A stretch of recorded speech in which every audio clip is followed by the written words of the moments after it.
किस तरह के न्यूमेरिकल्स आपसे पूछे जा सकते हैं कंज्यूमर इक्विलिब्रियम यूटिलिटी एनालिसिस में से? सिंगल कमोडिटी केस और मल्टीपल कमोडिटी केस, दोनों में से ही न्यूमेरिकल क्वेश्चन बनते हैं। आज हम बात करने वाले हैं दोनों के ही न्यूमेरिकल क्वेश्चंस की, सिंगल कमोडिटी केस के और मल्टीपल कमोडिटी केस के। मेरा नाम है तरुण और आप है मेरे चैनल क्रिएटिव इकोनॉमिक्स पर। आइए शुरू करते हैं आज के इस वीडियो को।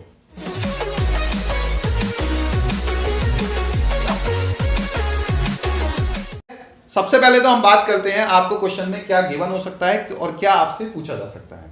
इधर मैंने लिखा है कि क्या आपको गिवन हो सकता है, what can be given in the question. तो सबसे पहली चीज जो क्वेश्चन में आपको गिवन हो सकती है वो हो सकता है कमोडिटी का नेम, कि कोई कंज्यूमर आइसक्रीम खरीदना चाहता है या कोई कंज्यूमर ब्रेड खरीदना चाहता है या कोई कंज्यूमर कोई वेजिटेबल खरीदना चाहता है, या एक्स कमोडिटी या Y commodity.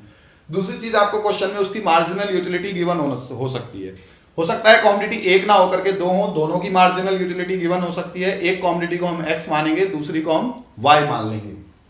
Prices of commodities given हो सकते हैं आपको कि ऑरेंज का प्राइस इतने रुपीस पर केजी है, एप्पल का प्राइस इतने रुपीस पर केजी है। उसके बाद आपको दिया हो सकता है marginal utility of money. Marginal utility of money कुछ क्वेश्चंस में आपको दी जा सकती है, कुछ में नहीं दी जा सकती। जिसमें दे रखी है उसमें हम यूज करेंगे, जिस क्वेश्चन में नहीं दी उसमें हम यूज नहीं करेंगे। और उसके बाद आपको दिया जा सकता है क्वेश्चन में इक्वेशंस या conditions of equilibrium. Single commodity में इक्वेशन क्या थी?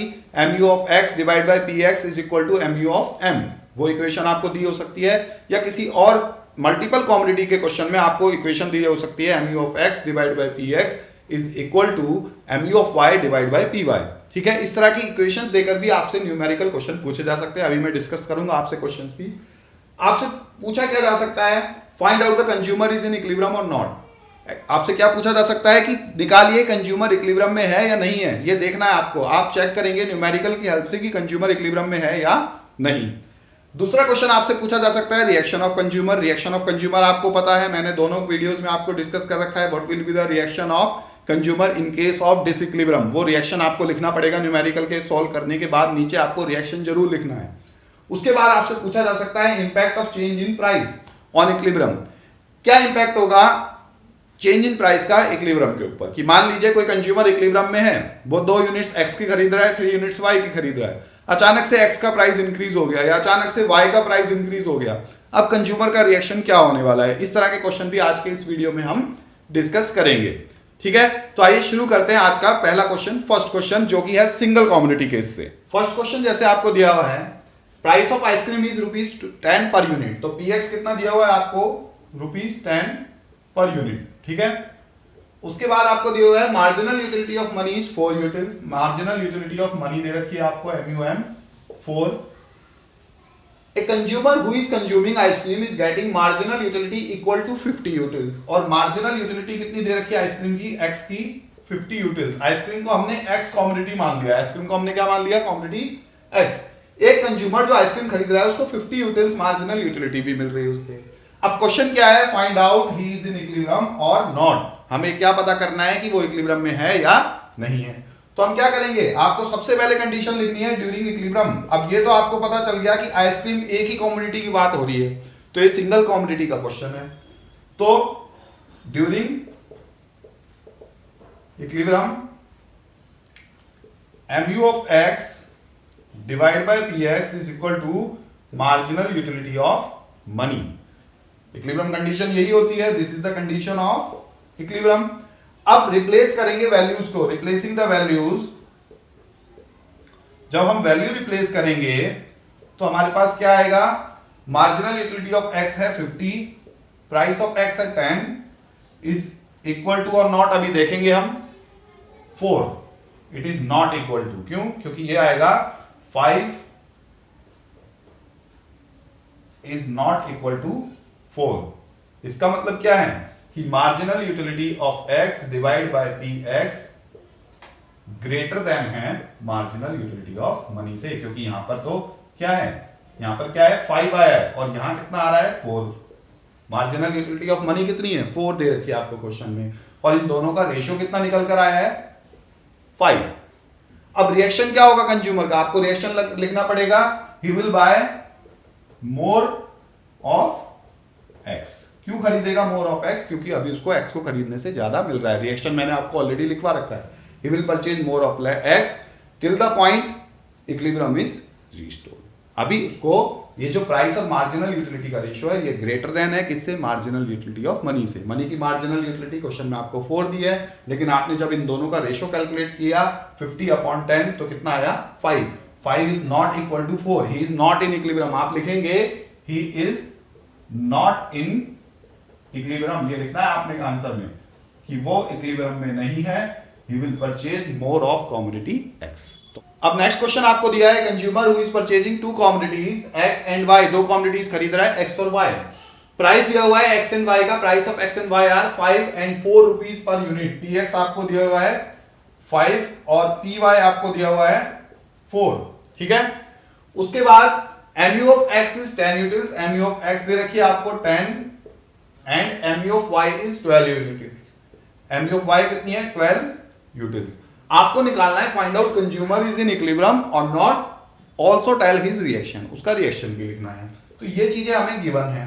अब हम सॉल्व करेंगे। सॉल्यूशन में आपको बता रहा हूं, सॉल्यूशन में आप लिखेंगे ड्यूरिंग इक्विलिब्रियम, ड्यूरिंग इक्विलिब्रियम। अब ये तो बात क्लियर है इस क्वेश्चन से कि दो कमोडिटी खरीद रहा है एक्स एंड वाई, तो क्वेश्चन किसका है, मल्टीपल कमोडिटी केस का, टू कमोडिटी केस का। तो ड्यूरिंग इक्विलिब्रियम कंडीशन क्या होती है, mu of x divide by px is equal to mu of y divide by py। This is the condition. अब वैल्यू रिप्लेस करेंगे, वैल्यू रिप्लेस करने से क्या आएगा आपके पास, देखिए 10 अपॉन प्राइस कितना है इसका 5x का is equal to mu of y कितनी दे रखी है क्वेश्चन में 12 और इसका प्राइस कितना दे रखा है 4। इसको करेंगे आप आएगा 2 और इसको कैलकुलेट करेंगे आ जाएगा 3, ठीक है। 2 इज नॉट इक्वल टू 3, 2 जो है 3 के इक्वल नहीं है, ठीक है। इसका मतलब 2 is less than 3। 2 is less than 3 का मतलब क्या है, mu of x divide by px is less than mu of y divide by py। ये कंडीशन निकल के आ रही है। इसका मतलब आप क्या लिखेंगे, he is not in equilibrium. पहली बात तो वो इक्विलिब्रियम में नहीं है। दूसरी बात आप क्या लिखेंगे, अब रिएक्शन क्या होगा उसका, एक पहली बात तो वो इक्विलिब्रियम में नहीं है, अब उसको मिल रहा है y से ज्यादा, he is getting more from y and less from x। उसको y से कंज्यूम करने से 1 रुपए में 3 यूटिल्स यूटिलिटी मिल रही है और x को कंज्यूम करने से ओनली 2 यूटिल्स मिल रही है, तो वो किसको ज्यादा खरीदेगा, ही will purchase more y and less x। कब तक करेगा ऐसा, टिल इक्विलिब्रियम इज रीस्टोर्ड, जब तक कि इक्विलिब्रियम क्या नहीं हो जाता है, रीस्टोर्ड नहीं हो जाता है। ये बात जरूर लिखनी है, he is not in equilibrium और उसका रिएक्शन पूरा लिखना है जैसे मैंने आपको लिखवाया हुआ है, he is not in equilibrium, he will purchase more of x, sorry more of y and less of x। As a result marginal utility of y will decrease, क्योंकि y को ज्यादा खरीद रहा है तो उसकी मार्जिनल यूटिलिटी डिक्रीज होगी, x की मार्जिनल यूटिलिटी इंक्रीज होगी। कब तक करेगा ऐसा वो, till the point both become equal and equilibrium is restored. ये आंसर होगा इस क्वेश्चन का, ठीक है। नेक्स्ट क्वेश्चन है, a consumer is already in equilibrium. आपसे कह दिया कि ए कंज्यूमर ऑलरेडी इक्विलिब्रियम में है, he is facing the condition mu of x divide by px is equal to mu m। ये कंडीशन किसकी होती है, सिंगल कमोडिटी केस की, एक ही कमोडिटी खरीद रहा है, x का ही जिक्र हो रहा है यहाँ पर। अब क्या करेगा, if the price of x increases, कह रहा है कि प्राइस ऑफ x अगर इंक्रीज हो जाता है what will be his reaction.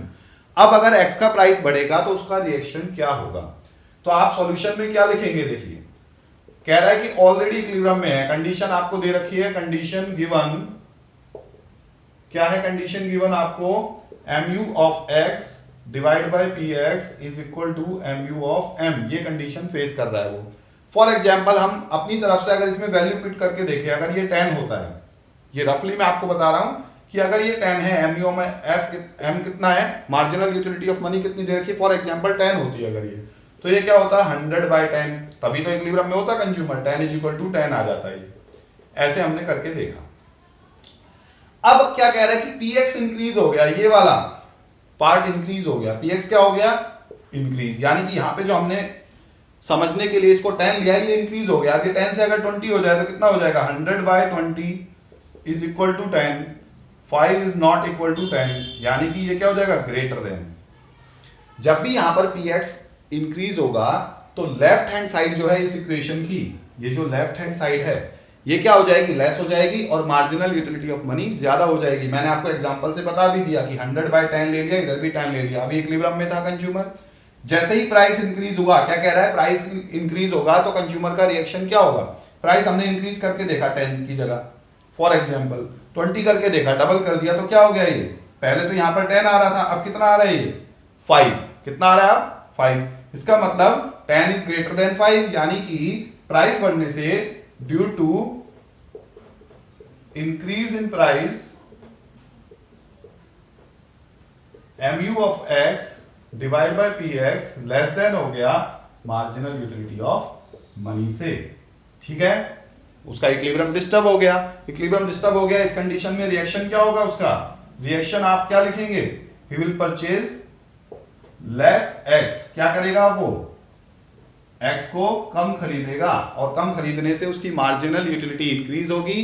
पूरा लिखना है, he will do so till the point equilibrium is restored. वो ऐसा कब तक करेगा, जब तक इक्विलिब्रियम रीस्टोर्ड नहीं हो जाता। ये बात आपको लिखनी है। ये सिर्फ मैंने ये जो पोर्शन है ये वाला, ये आपको समझाने के लिए बताया है केवल कि जब प्राइस इंक्रीज होगा तो क्या होगा, ये वाला जो पार्ट है left hand side lace than हो जाएगी मार्जिनल यूटिलिटी ऑफ मनी से, क्योंकि प्राइस किस में है, डिनोमिनेटर में है। अब नॉमिनेटर तो चेंज नहीं हुआ, डिनोमिनेटर चेंज हो गया, तो प्राइस इंक्रीज होने से ये वाली टर्म छोटी हो जाएगी, ये बड़ी हो जाएगी। अभी दोनों इक्वल थी, मैंने आपको पुट भी करके दिखाया कि 100/10 था पहले और ये भी 10 था, सपोज फॉर एग्जांपल, और ये 10 इंक्रीज हो गया अगर 20 हो जाए तो यहां पर अब 10 की जगह क्या आ जाएगा, 5 इज नॉट इक्वल टू 10। पहले आ रहा था 10 इज इक्वल टू 10, अब क्या आ जाएगा, 5 इज नॉट इक्वल टू 10। कब हुआ ऐसा, जबकि प्राइस 10 से 20 हो गया। ऐसे करके देखना आपको, ठीक है। So reaction of consumer will be what, he will purchase less of x। क्यों खरीदेगा less of x, because he is getting less utility from the consumption of x, but marginal utility of money is more. तो इस तरह के numerical आपसे पूछे जा सकते हैं एग्जाम में। वीडियो अगर अच्छा लगा है तो लाइक का बटन जरूर प्रेस करें। चैनल को अभी तक सब्सक्राइब नहीं किया है तो सब्सक्राइब कर दीजिए। Thank you, thanks a lot.